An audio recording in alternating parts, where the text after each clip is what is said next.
Okay, welcome to JC Connect. In the previous class, we were discussing about um, the some of the terminologies normally we'll use it during our estimation process. So that is lump sum. So lump sum, that is normally it stands for LS. Um, so what are in lump sum? What we are going to include? So normally, the lump sum it is other than any civil engineering works, main civil engineering works. Of course, water supply and sanitary arrangements also it will come in the civil engineering works, but that will not be considered in the lump sum. But water supply and sanitary arrangements, some of the external installations, so architectural features, and some of the contingencies are going to come in the lump sum work. So work charge establishment also we have discussed. Of course, this includes the workmanship for the projects. So then how much amount has to be reserved for this? For example, we have different classifications will be there in labors, first class, second class, third class. So like classifications based on the skilled uh, development or skilled type of workers will be there. So different types of elements, for example, painting. So their classifications will be different. So then concreting work. So there also the classifications will be different. So and the labor charges also totally different for each of the individual works. So we'll see that it is already mentioned in most of the SR rates. Whenever we are discussing that, we'll go ahead with that. So then units of measurements we discussed, and normally we'll follow the this code as for the IS 1200 revised code. So we have discussed in earthwork how exactly it can be calculated and what are the units of measurements. Normally it is done with cubic meters. Then quantity of the concrete also it is in terms of cubic meters. And DPC normally any of the DPC works it will be in square meters. Then brickwork it will be in cubic meters. Stoneworks it is in cubic meters. Woodwork sometimes it is in if it is windows and all those things it will be in numbers, but normally it will be in a cubic meter, or we can say in our common words it is gun foot, means cubic feet only. Normally that word you'll use it. What will the cubic feet uh, or cubic meter cost of the wood, like that it will be there. Then steel works, always it will be in tons or it will be in quintals. Remember, especially when it is in iron grills, it will be in sometimes it will be running meters, sometimes it will be in square meters. So roofings, so always it will be in uh, square meters. Then plastering points and finishing works, it will be in square meters. Remember. So then flooring, it will be also in square meters. So then some of the rainwater pipes, steel wooden trusses, glass panels, fixing a glass panels or cleanings, it will accept glass panels. It will glass panels. It will be in square meters, but the number of pipes and it will be either it will be in running meters or it will be in numbers, hmm, based on of course these are some of the standards given by IS, but ultimately uh, what we have to follow is that ultimately remember this always. It is completely based on SR rates only. See the SR rates, first one, then what are the specifications, very important. Always, uh, whenever you are studying or whenever you're estimating, so you have to read the specification carefully. Specification, detailed specifications will be given, yeah, in that SR books. But read it properly. Then, as for that, you have to put in um, units. As for the again on the one more column, that is per rate. So sometimes it will be in uh, of course in most of the SR rates, sometimes it will be given in numbers, sometimes it will be given the unit length or unit measurements. So careful about the units. So next we will move on to some of the very important things I have left, that I will cover it. Then we'll go ahead with the the problems. So what exactly the essential qualities of a good estimator? Suppose if you are an called to be a good estimator, he should satisfy all these um, qualities. So then, before preparing the estimate, the estimator should visit to the site, very important, and he should study the conditions. So what he has to do is that first one, before estimator, first thing is that even directly, some people directly they will give the plan and they will tell you to execute. But better, first thing is that you have to visit the site first. So then, note down all these conditions. Note down the site conditions. Why? Because the site conditions, why it is important is that um, again it is uh, what we discussed in total quality management.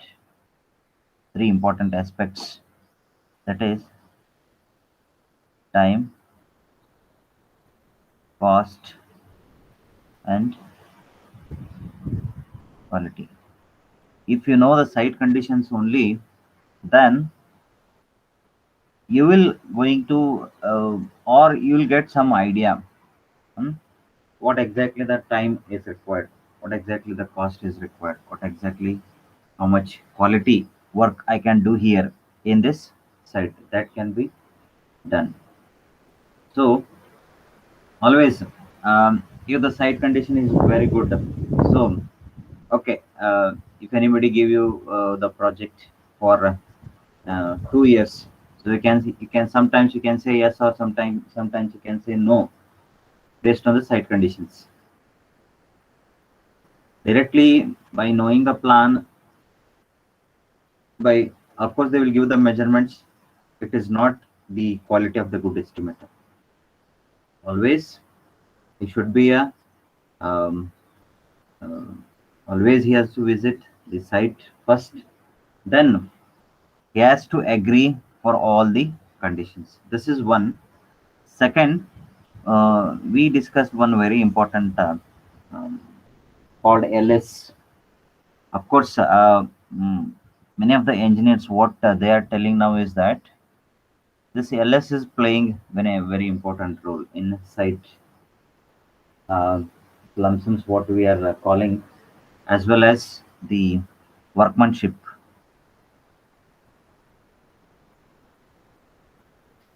or work charge establishment. So these two are playing a very important role in deciding the project cost. What is happening is that um, in if you prepare any DPR or anything, most of the people, those who will prepare the DPR, normally they won't visit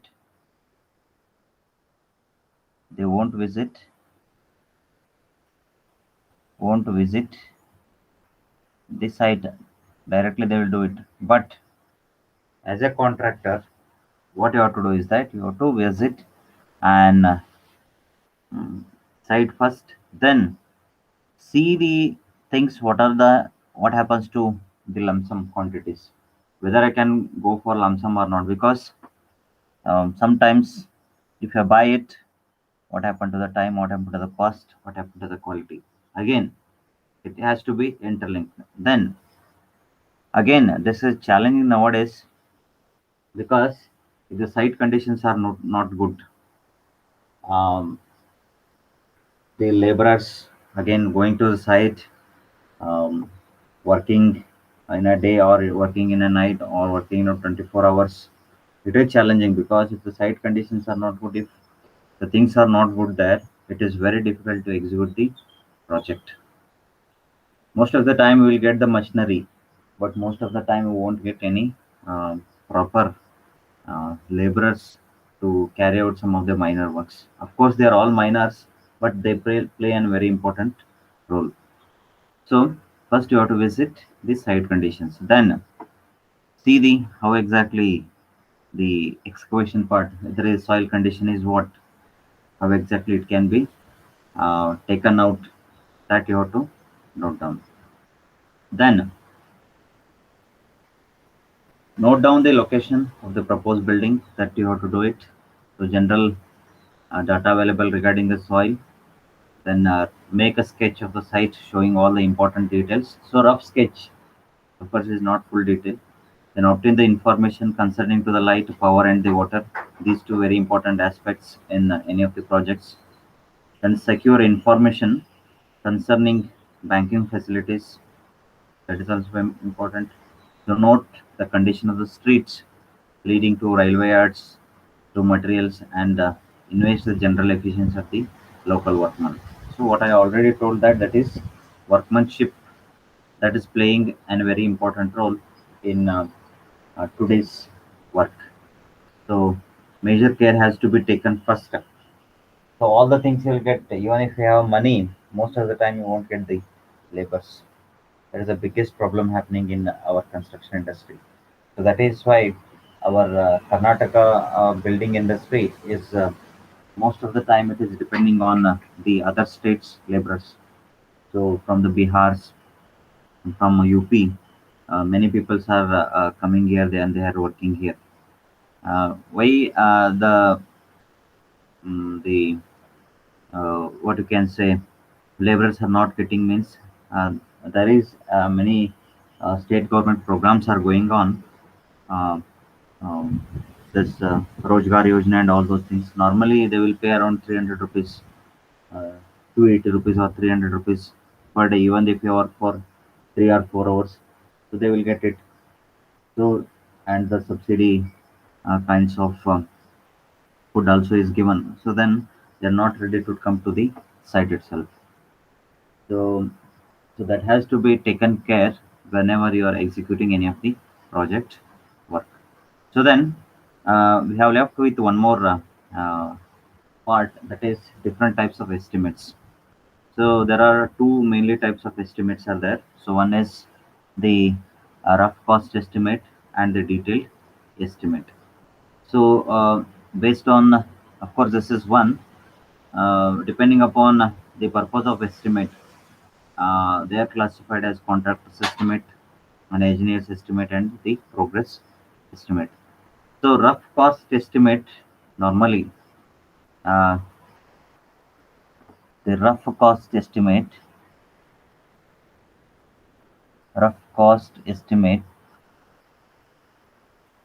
it is calculated calculated based on the area. Means, for example, it is based on, for example, square feet. For example, 400 square feet, 400 square feet. So what will be the rate? Or 1 square feet, what will be my construction cost per square feet? what will be my always, even if you are preparing any planning or if you are preparing any drawings, always it will be based on, remember, based on the area itself. Area, it is based on the area. So for example, I have around assume that I have um, 2 guntas of land. Assume that I have 2 guntas of land. So normally 1 gunta is equal to 1089 square feet. So 2 gunta is just multiply by 2. So then for constructing of this overall 2 guntas of land, then how much, what will be the cost of my building? So how I have to do it, whether the single storage building or first storage building, how I have to calculate it. So now, so roughly you have to give an estimate like, okay, for this I have to take this much only. So of course it is based on the per square feet of the land only. So be careful about the rates and all those things. Even any of the lands, if you are selling it, it will be always based on the square feet. So nowadays, in the Belgaum city, um, it is roughly vary from 750 to 850 square feet for the land we are purchasing. So like that, even construction also per square feet. So what will be the construction? Again, their excavation part is different.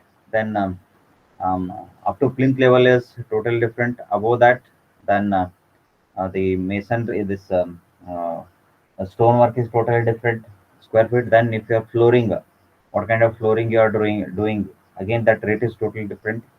Of course, that all depends on the square feet only. So we'll take one small how exactly they have calculated, what exactly the rough units rates are available for doing or calculating the uh, overall estimate of the building. So this will comes under the rough cost estimate. So then normally it is a detailed estimate. Detailed estimate means it will be preparation of DPR only.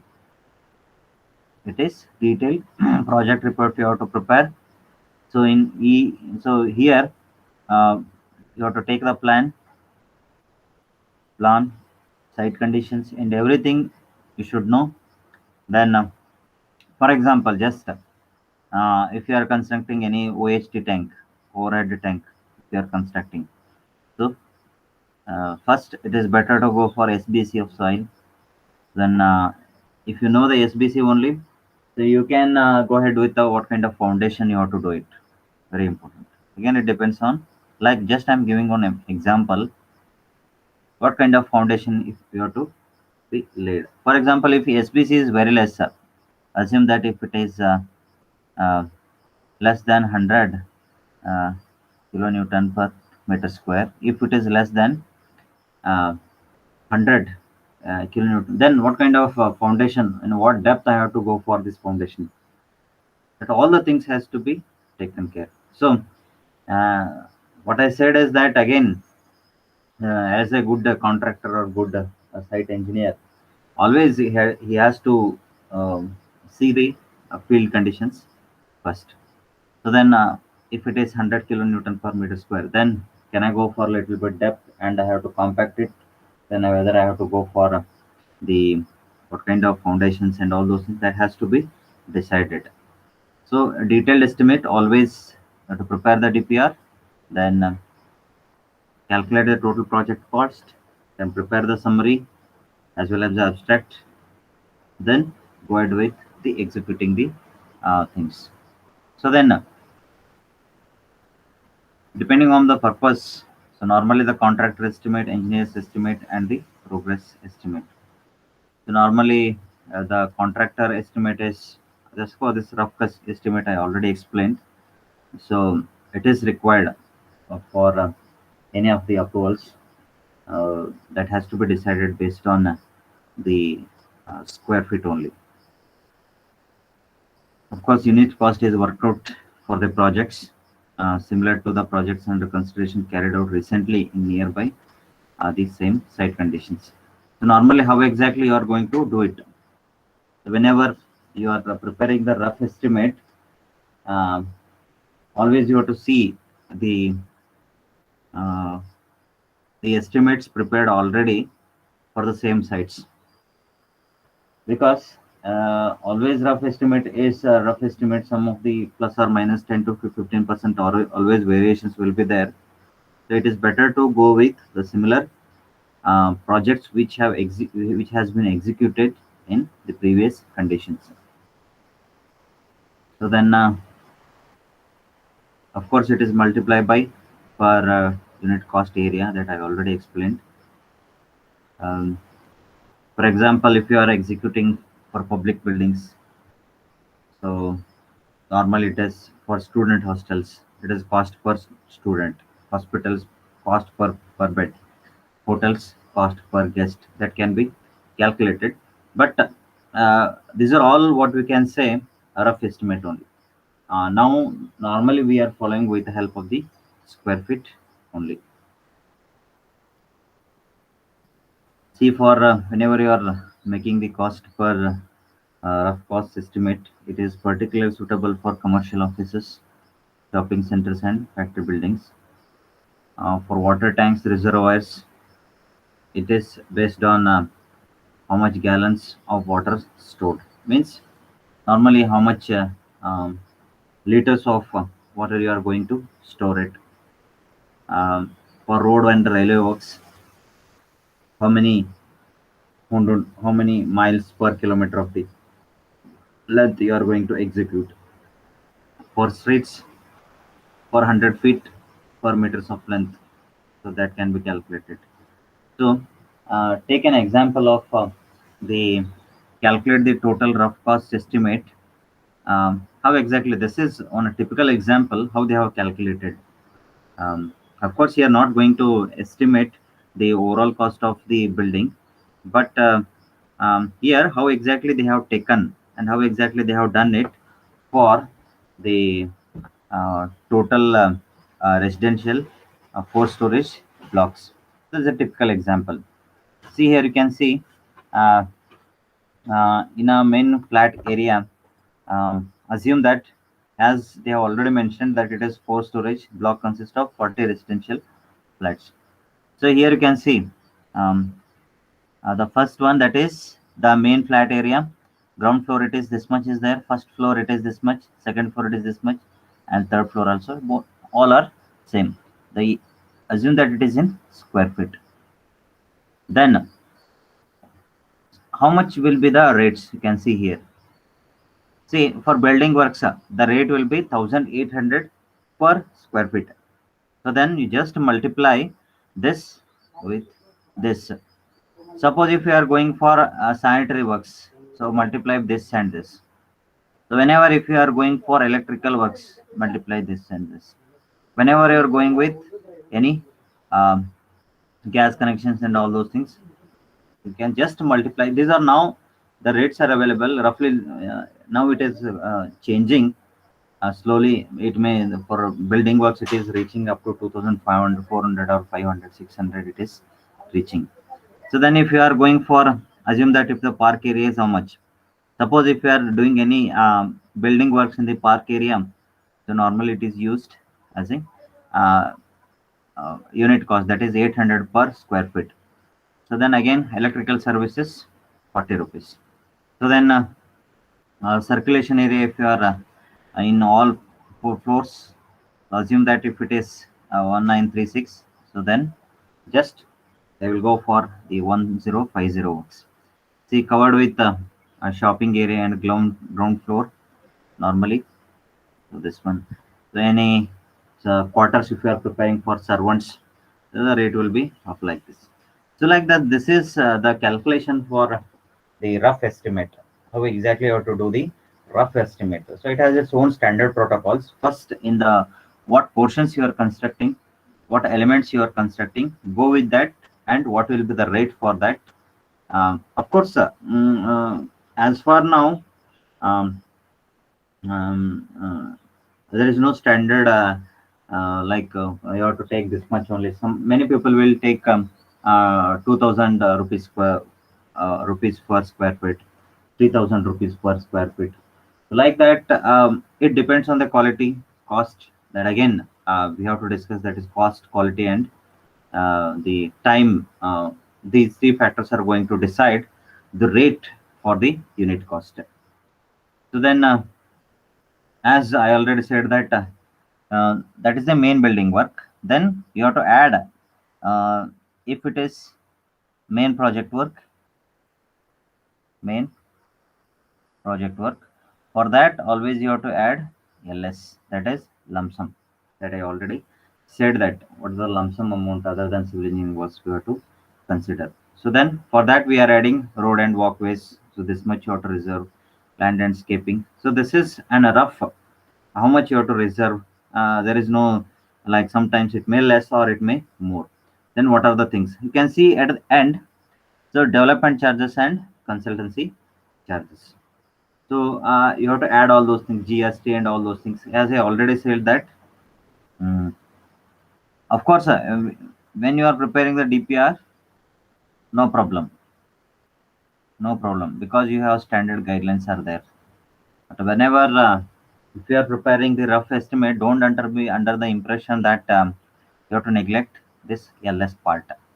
Always you have to consider the LS part in the rough estimate only, because a lot of deviations are going to happen in LS part, especially in the rough estimate. And detailed estimate we already uh, taken out. Then so detailed estimate, of course, it has to be calculated based on the quantity, that is DPR. I'll show that how exactly it can be taken. I'll take one example how we have prepared one from our department only. How exactly we have calculated it. That only I'll take the example and I'll do that. And the bill of quantities, of course, once it is done, how exactly the bill of quantities can be calculated. Of course, it is then the third module, but how exactly it can be calculated, that also we have to discuss. Means for the quantities, how we are going to raise the bill and how we are going to calculate the cost. So that we are going to discuss in this detailed estimate. Of course, in detailed estimate, everything it will be there.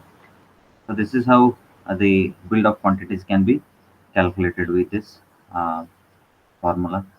And this we will discuss in the third module. It is completely related to that one only. So even detail estimate also you have to reserve the establishment charges and contingencies that we already discussed. So then, of course, very importantly, uh, in the detailed estimate, so what are the things has to be included? So drawings, the bill of quantities, then some of the documents, and the report explaining the history, necessity, scope, main features of the projects, its design and estimate. Then specifications. What are the specifications as for SR rate, that has to be included. Then abstract, that I already said, abstract. Then this is also very important. Calculation sheets, calculation sheets. This is also very important in case of this one. Um, of course, the calculation sheets is nothing but length, breadth, height calculation, and finally write it in meter cube. Of course, these are looking like very simple, but if they ask the theory part, um, what are the detailed estimate should consist of? So then you have to write all these things. So then, as I already said that the contractor estimate and engineer estimate. The contractor estimate, it is made by the contractor for determining the price or the prices to be a bid. For example, if any tender has been called, so normally the tender cost will be assumed that if it is a 1 lakh, sometimes he may quote less also, he may quote more also. That depends on the how the contractor is going to estimate. It is his estimate. Then This is a type of estimate by the engineer for the consultant, usually for the purpose of financing of the work, checking of the bids. So normally it will be, you can call it as DPR. It will be DPR. Then progress estimate. These are made by the engineers at regular intervals for the completed parts of the work project during the progress of the work, for determining the amounts of partial payments to be made to the contractors. Normally, if it is 1 crore or 2 crore projects, you are not supposed to give the lump sum amount at a time. So, based on the progress of the work, we have to allot the things. So therefore, uh, progress estimate has to be prepared in intervals. For example, if it is 2 years project, so 3 months, what will be the progress? Next 3 months, what will be the project? Or based on the percentage of completion of the work, you can prepare. Sometimes it will be paid based on the monthly or based on the percentage of the work.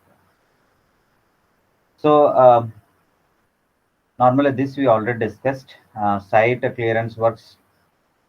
For example, how when you are clearing the um site clearance, to give it lump sum. It is better to give, for example, lump sum for site clearing. There is no normally, so okay, by usual judgment, okay, you take this much and you give it. But even you can give it based on the square feet also. That is also possible nowadays. And excavation, these parts I already covered in the previous table. Just to go through that, uh, it is here in this things. It is in detail explanation is given for each of the excavation, how exactly you have to calculate it. But there it is in the tabular form. You can just go through the previous table that we already discussed in the last class. That is uh, this. So you can see here everything it is there. How exactly you have to calculate square meter, how exactly you have to take that. I'll skip that part. If you need any full explanation, what you can go through these slides. This filling of trenches, then foundation of concrete, so brickwork. So it is usually cubic meters. Then the brickwork in superstructures, so brickwork uh, in masonry work. So dam proof course, so DPC, how exactly, so RCC works, then steel works, then floorings, plasterings, so woodwork, carpentry, so plumbing works, so then sanitary fittings, so electrical fittings. These whatever I showed it now. If anything, if you are not understanding from that table, you just go through this. Then it is going to definitely it's going to helpful. So then this is very important. Now we are coming to some of the very common relations. Normally you will use it in our building estimates. So that is uh, for example, always you have to remember all this. If you remember this, you'll become a good engineer, because most of the time these relations what we are discussing now, definitely it is going to help. uh, Roughly somebody is going to ask, for example, 100 cubic feet of dry cement sand, if you take it, so when you wet it, how much it is going to give in terms of cubic feet? If somebody has asked, so then directly you should be able to tell it. Or if you are a good engineer, or if you are a good contractor, definitely you will see the fault by seeing the volume in the in terms of in the during the execution of the work. Definitely you are going to see the faults in terms of quality aspects. So some of the terminologies, they are very important. Even most of the time these relations what we are discussing, um, these are all we can say it is 95 to 99%, these are all accurate, the relations. Of course, these are on the relations what they have established based on some one typical mix design they have taken, and they have calculated it. It will vary.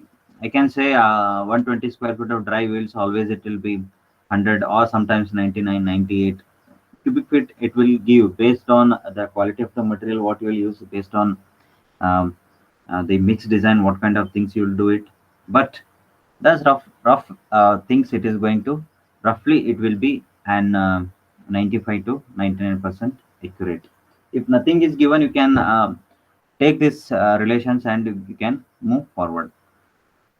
So then, if you are taking cement, sand, mortars, only cement and sand, if you are considering it, suppose if it is dry, if it is cubic feet, 120 cubic feet, if it is dry, it is there. If you make it wet, so it will be always 100 cubic feet of wet. Then the lime sand mortars, if it is 113 cubic feet for dry wheels, it is always 100 cubic feet of wet.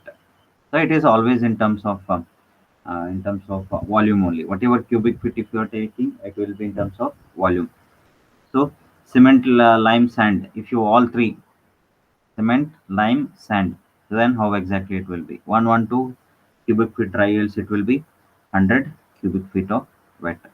So dry motors required for 100 square feet of um, half thickness inch of uh, um, thick cement plaster. So then it will you require 6 cubic feet.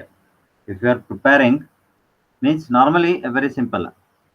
So 100 square feet, then multiply half inch, then you will get this much. Very simple. You whatever half inch thickness is there, um, that you multiply with a square feet, so you'll get it in cubic feet. Better you half inch that is there. If you um, um, convert it into feet, then you multiply with 100 square feet, so definitely you'll get the 6 cubic feet. Then cement, concrete. If it is cement, concrete, and other relations, we will discuss in the next class. And many things are there. Uh, then after that, possibly we will go ahead with the problems. Other than why I have taken this, that some of the relations, uh, they're all very important as the practical exam engineer point of view. So some of the basic terminal you should always remember. Cement, sand. For example, um, what will the specific gravity of cement? What will the specific gravity of sand? So some of the common things always you have to remember whenever you are uh, uh, preparing any estimate.